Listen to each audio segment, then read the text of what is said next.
오늘 우리가 함께 읽은 이 말씀은 스바냐 선지자를 통해 우리에게 들려주시는 하나님의 사랑 고백입니다.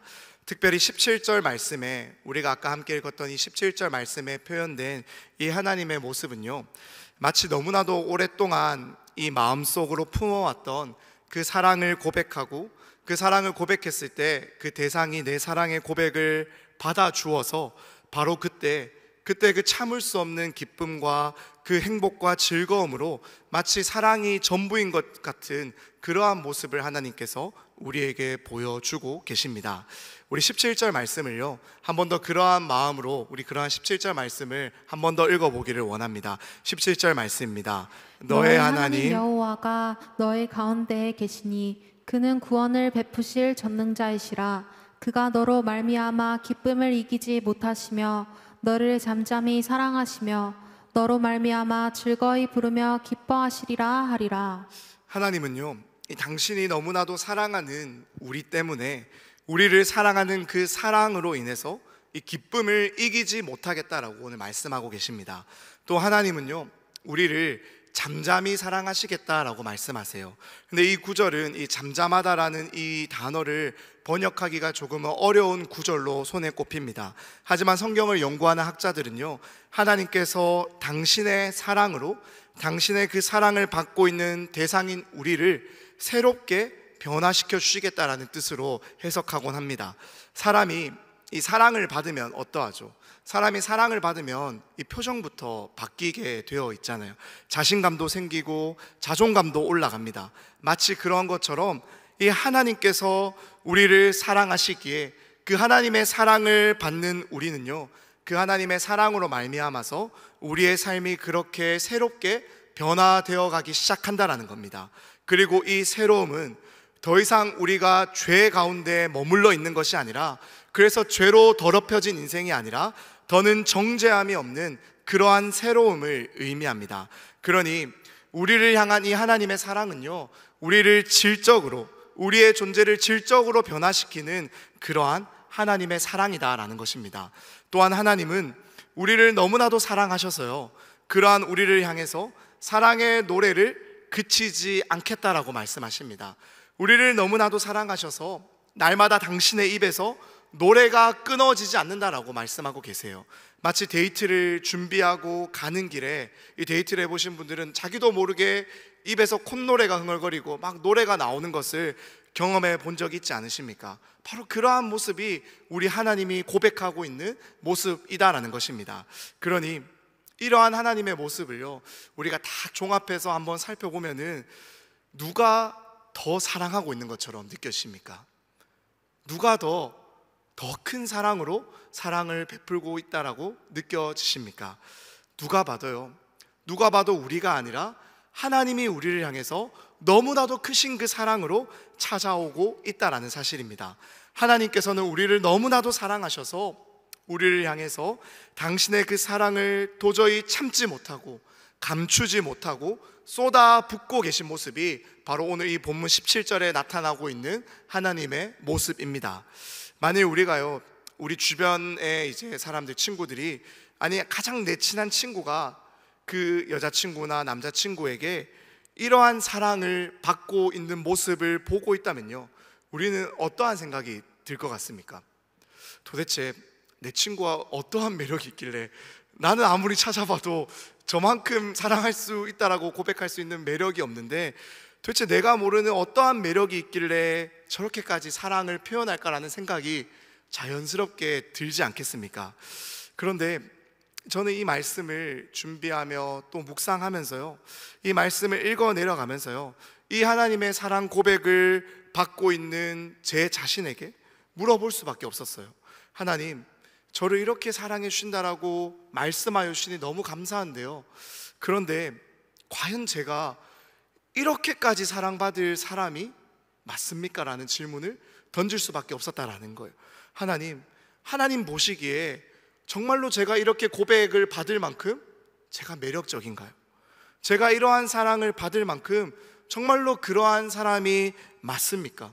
무엇보다 나는 이러한 사랑을 받을 만한 자격이 있습니까? 라는 질문을 하나님 앞에서 다시 던져볼 수밖에 없었습니다. 즉, 누구보다요, 내가 나를 잘 알잖아요. 나의 모습을 누구보다 내가 잘 알지 않습니까? 그런데 그런 내 모습을 내가 너무나도 잘 알고 있는데, 그러한 나보다 나를 더 잘 아시는 하나님은 분명히 나의 모습을 다 알고 계실 텐데 어떻게 이렇게 사랑한다라고 말할 수 있냐라는 거예요. 그렇기에 내가 감히 하나님의 이 사랑을요 그냥 받아도 괜찮을까 하는 것이, 그 사랑을 내가 받아 누려도 괜찮을까라는 것이, 솔직히 제가 이 본문을 묵상하며 말씀을 준비하며 하나님 앞에서 다시금 돌아보았던 저의 모습이었습니다. 너무 감사한데, 이 사랑을 주셔서 너무 감사한데 내가 이렇게까지나 사랑을 받아도 괜찮겠냐라는 것이었어요. 사실 이러한 마음은요, 지금 이러한 하나님의 사랑을, 이러한 고백을 받고 있는 이 이스라엘 백성들 또한 마찬가지로 느꼈을 감정이었을 것입니다. 왜냐하면 그들도요, 그들 안에 도무지 하나님의 이러한 사랑을 받을 만한 자격과 조건이 되지 않는다라고, 무엇보다 자신들의 모습을 바라보며 우리는 하나님의 진노에 더 가까운 자들인데 내가 이러한 사랑을 받아도 괜찮은지 그들 스스로도 그들의 모습을 잘 알고 있었기 때문입니다. 하지만 사랑하는 여러분, 하나님은요 우리에게 오늘 이 본문으로 분명하게 말씀하고 계십니다. 하나님은 우리를 너무나도 사랑하셔서 그 사랑을 참지 못하시고 우리를 잠잠히 사랑하시며 내가 너를 향한 그 사랑의 노래를 그칠 수 없다라고 말씀하고 계십니다. 오늘 이 시간 이 하나님의 사랑 고백이 나를 향한 하나님의 사랑 고백으로 받아들여지며 깨달아질 수 있는 은혜가 우리 가운데 충만하여질 수 있기를 우리 주님의 이름으로 축복합니다. 그렇다면 하나님은 도대체 무엇 때문에 이렇게 고백을 하고 계실까요?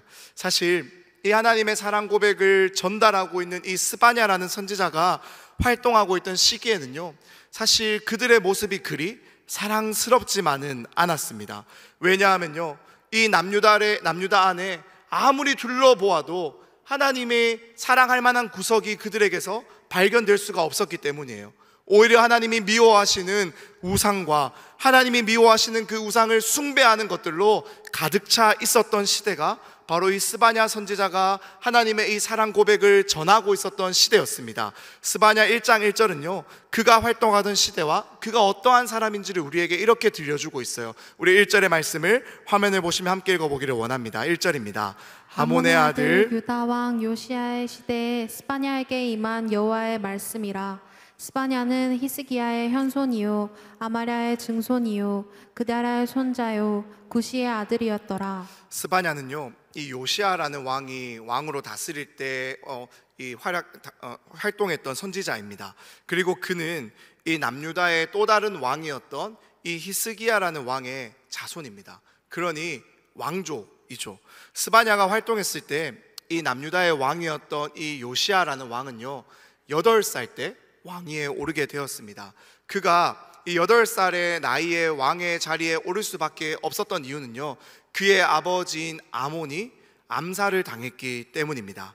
이 요시야의 아버지인 아몬은요 그 므낫세라는 왕, 그의 아버지인 므낫세라는 왕 때부터 시작된 이 친아수르 정책을 펼쳤습니다. 즉 아수르라는 나라를 섬기며 그들의 편에 서서 그들의 힘을 구하고 도움을 구하는 그러한 외교 정책을 펼쳐나갔다라는 거예요. 그런데 이 남유다 안에는 그러한 아수르를 반대하는 사람들, 반아수르 정책을 펼치며 아수르에 의지하면 안 되고 애굽, 이집트에 의지해야 된다라고 말하는 그러한 정치 세력들도 있었습니다. 그렇기에 그러한 사람들 간의 전쟁 다툼 가운데서 이 아몬이라는 사람이 암살을 당하게 된 것입니다. 그런데 이 므낫세라는 왕은요 이 참으로 악한 왕이었어요. 그래서 너무나도 악한 왕이어서 그 하나님께서 그의 시대를 어떻게 평가를 하냐면 열왕기하 21장 11절 말씀에 보면은 유다 왕 므낫세가 이 모든 가증한 일과 악을 행함이 그 전에 있던 아모리 사람들의 행위보다 더욱 심하고 또 그들의 우상으로 유다를 범죄하게 하였다라고 말씀하고 있습니다.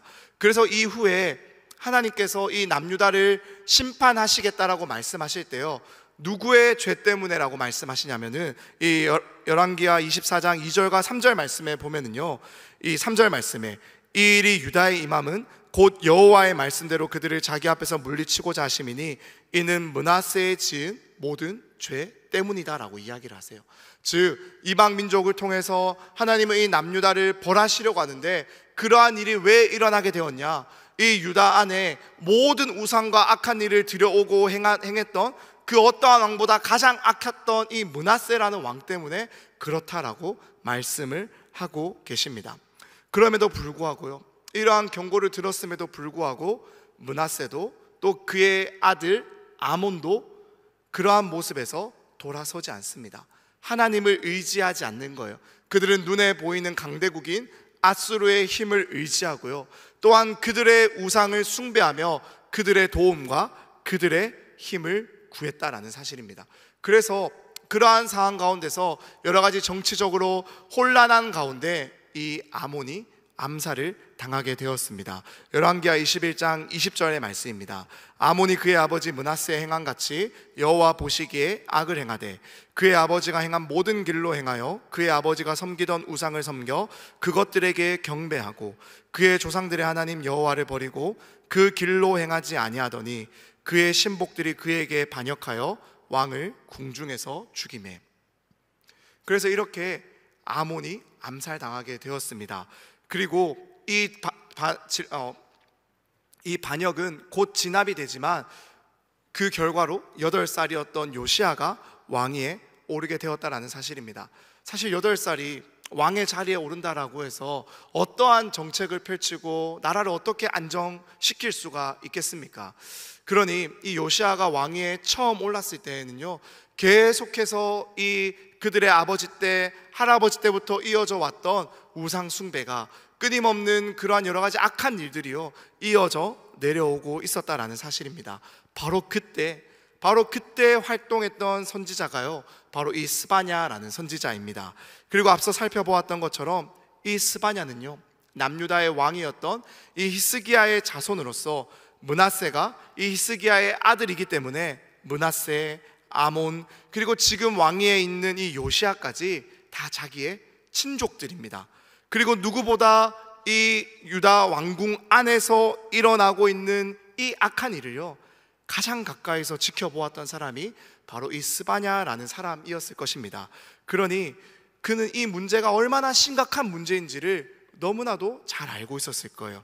하나님께서는요, 신명기 17장에서 이스라엘의 왕들이 반드시 지켜야 하는 것이 무엇인지를 이렇게 알려주신 적이 있습니다. 우리 화면을 보시면 함께 읽어보기를 원합니다. 17장 16절입니다. 그는 병마를 많이 두지 말 것이요 병마를 많이 얻으려고 그 백성을 애굽으로 돌아가게 하지 말 것이니 이는 여호와께서 너희에게 이르시기를 너희가 이후에는 그 길로 다시 돌아가지 말 것이라 하셨으며 그에게 아내를 많이 두어 그의 마음이 미혹되게 하지 말 것이며 자기를 위하여 은금을 많이 쌓지 말 것이니라. 그가 왕위에 오르거든 이 율법서의 등사본을 레위 사람 제사장 앞에서 책에 기록하여 평생에 자기 옆에 두고 읽어 그의 하나님 여호와 경외하기를 배우며 이 율법의 모든 말과 이 규례를 지켜 행할 것이라. 아멘. 하나님께서는 이스라엘의 왕이 생긴다면 그 왕은 군대를 많이 두지 말라고 합니다. 즉 군사력을 의지하지 말라라고 하는 거예요. 그러한 군사력을 의지하기 위해서 주변의 강대국들에게 붙지 말라라고 이미 말씀하셨습니다. 아내를 많이 두지 말라라고 말씀하십니다. 특히 외교적인 방법으로 당시에는 다른 나라의 이런 딸들과 결혼하는 그런 외교적인 방법이 있었기에 그러한 방법으로 혼인해서 너희의 안전을 구하지 말라라고 이미 말씀하셨습니다. 그리고 무엇보다 하나님의 말씀을, 이 율법을 복사해서 가장 가까이에 두고 읽으면서 날마다 말씀을 듣고 읽고 지키며 이 나라를 이끌어 가라라고 말씀하셨습니다. 그러니 이러한 하나님의 말씀이 의미하는 것이 무엇입니까? 이스라엘이 의지해야 하는 것은요, 이스라엘이 붙들어야 하는 것은 오직 하나님 한 분뿐이다라는 거예요. 오직 하나님만을 우리의 힘으로 삼아야 한다라는 말씀입니다. 하지만 이스라엘의 왕들은요 그렇게 하지 않았습니다. 그들은 보이지 않는 하나님이 아니라 눈에 보이는 다른 나라의 힘을 더욱 의지했고, 하나님의 방법이 아니라 자신들의 방법을, 외교적인 수완 등을, 그러한 방법들을 이용해서 자기의 나라를 부강하게 하려 했다라는 사실입니다.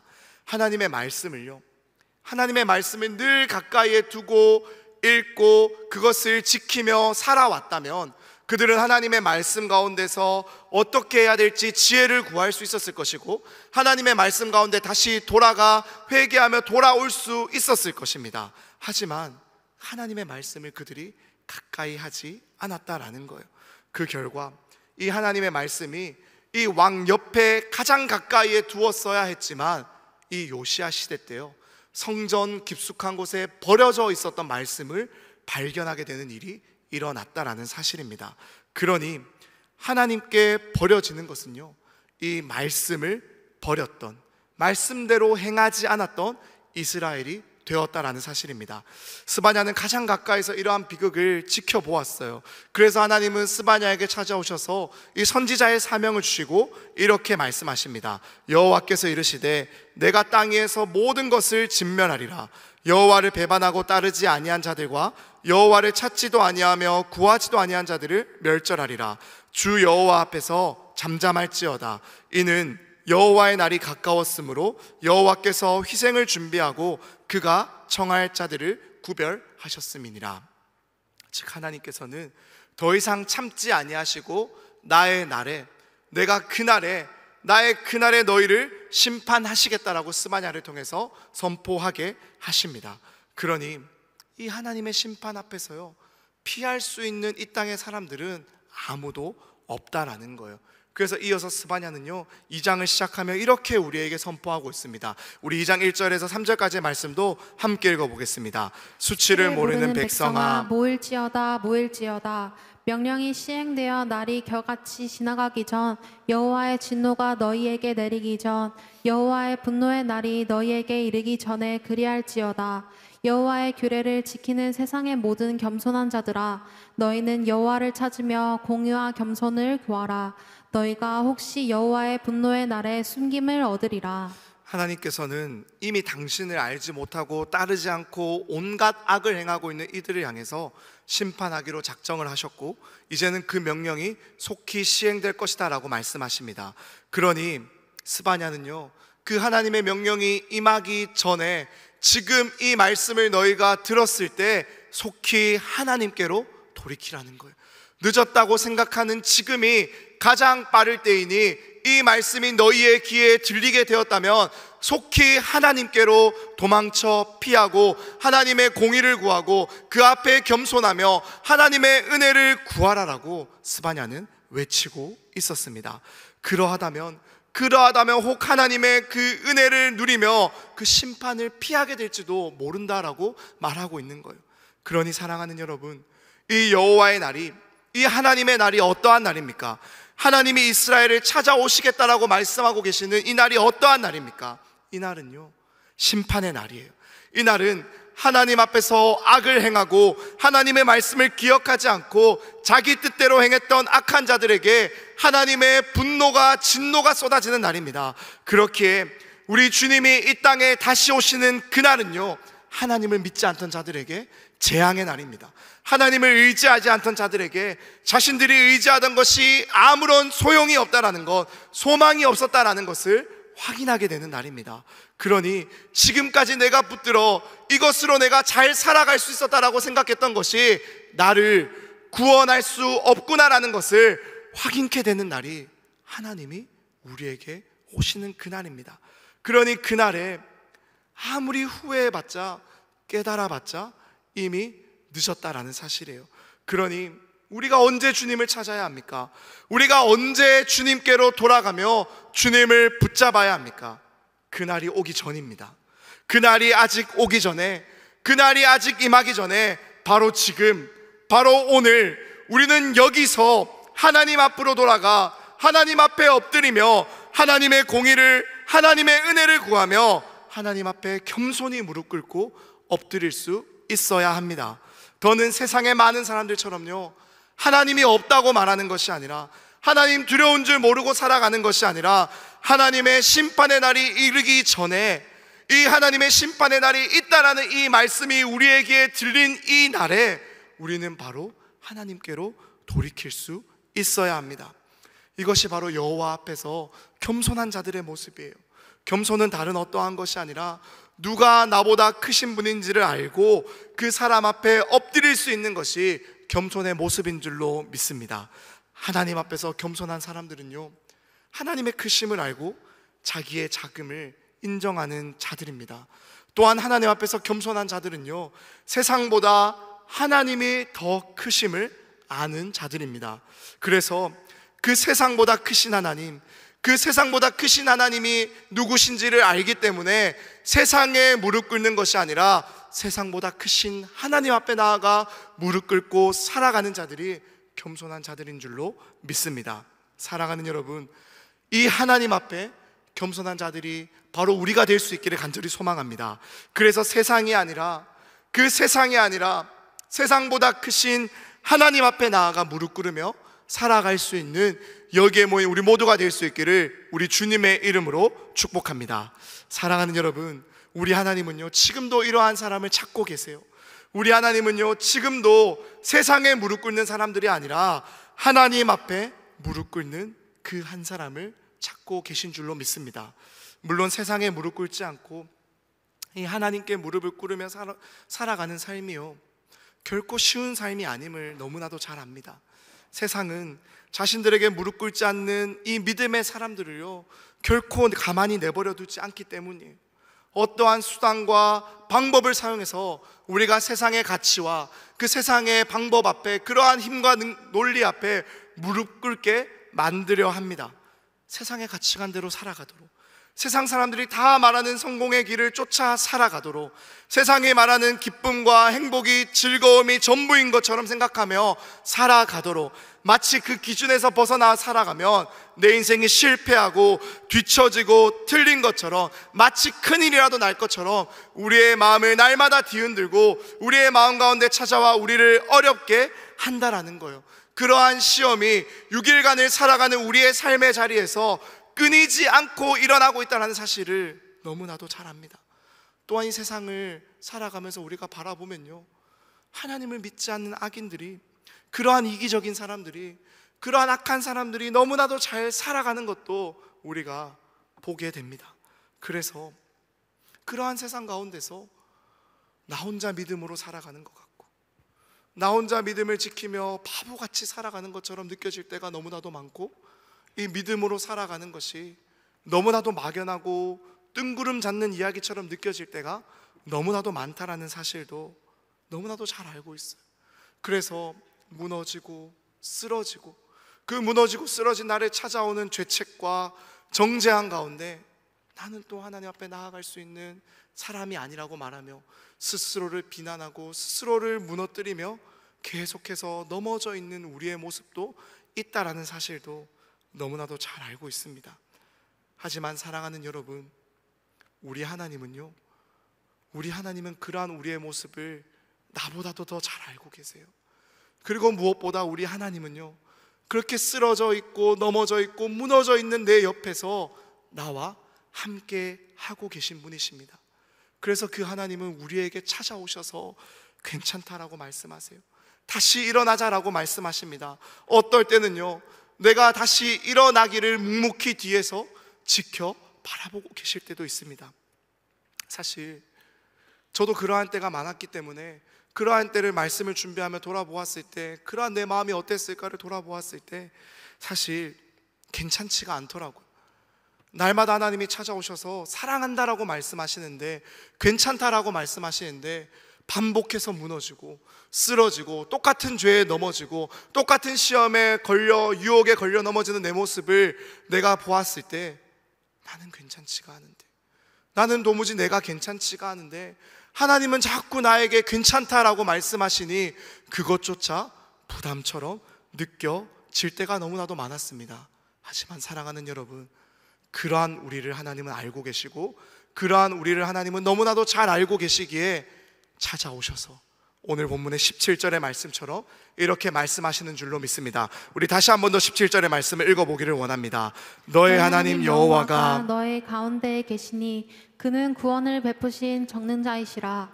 그가 너로 말미암아 기쁨을 이기지 못하시며 너를 잠잠히 사랑하시며 너로 말미암아 즐거이 부르며 기뻐하시리라 하리라. 그러한 나를, 그러한 우리를요 사랑한다라고 말씀하십니다. 그러한 내가, 그러한 우리가 당신의 기쁨이다라고 말씀하세요. 그러한 나 때문에 나는 날마다 노래하기를 멈출 수 없다라고 말씀하십니다. 사랑하는 여러분, 이것이 절대로 우리의 감정적인 위로가 아님을 기억하기를 간절히 소망합니다. 그저 우리에게 정서적인 지지를 주시기 위해 이러한 말씀을 하시는 것이 아님을 기억할 수 있기를 간절히 소망합니다. 왜냐하면요, 하나님은 우리에게 이렇게 사랑을 고백하시기 위해서, 아니 우리에게 이렇게 사랑하시기 위해서 정확하게 그 값을, 그 대가를 다 치르셨기 때문이에요. 우리와 같은 몸을 입고 오셔서 이 땅에서 우리가 겪는 모든 시험을, 세상에 무릎 꿇으라고 하는 그 소리 가운데 결코 무릎 꿇지 아니하시고 그 모든 시험을 능히 이겨내셨습니다. 그래서 주님은요 우리에게 이렇게 말씀하실 수 있는 거예요. 이것을 너희에게 이르는 것은 너희로 내 안에서 평안을 누리게 하려 함이라. 세상에서 너희가 환난을 당하나 담대하라. 내가 세상을 이기었노라. 하나님이 우리에게 찾아오셔서 이 땅 가운데 우리와 같은 몸을 입고 오셔서 그 모든 시험을 능히 이기셨기에 하나님은 우리에게 이 사랑을 고백하고 계신 거예요. 또한 하나님은 십자가 위에서 우리의 죄의 대가를 다 지불하셨습니다. 그러니 이제 우리에게 남은 죄의 대가는 아무것도 없는 거예요. 하나님은 이 십자가 위에서 당신의 아들로 내 본질적인 죄의 문제를, 내 믿지 않던 과거의 문제를, 믿고 있지만 짓고 있는 지금의 문제를, 하지만 또 믿으며 나아갈 계속해서 지을 그러한 미래의 문제까지도 다 해결하셨습니다. 그러니 더는 우리가 주님 앞에 해결해야 될 것이 없고 갚아야 할 것이 없기 때문에 더 이상 우리가 정죄와 죄책 가운데 머물러 있지 않아도 된다라는 사실이에요. 그러니 바울은요 우리에게 이렇게 선포하고 있습니다. 그러므로 이제 예수 그리스도 안에 있는 자에게는 결코 정죄함이 없나니 이는 그리스도 예수 안에 있는 생명의 성령의 법이 죄와 사망의 법에서 너를 해방하였습니다. 그렇기에 우리 하나님의 이 사랑은요 결코 단순한 위로가 아님을, 결코 사랑할 수 없는 우리를 사랑하시기 위한 당신의 결단, 당신의 결정, 당신의 의지인 줄로 믿습니다. 그러니 사랑하는 여러분, 우리를 향한 하나님의 이 사랑 고백을요 기꺼이 내 것으로 기쁨으로 받아들일 수 있는 여기에 모인 우리 모두가 될 수 있기를 간절히 소망합니다. 이제 이 말씀을 마무리하기를 원합니다. 하나님은 이렇게 우리를 사랑하기로 작정하셨습니다. 작정하셨다면, 계획하셨다면 결코 실패하심이 없는 그분이 우리를 사랑하시기로 작정하셨습니다. 그러니 우리를 향한 당신의 이 사랑의 고백은요 결코 실패함이 없이 완성될 줄로 믿습니다.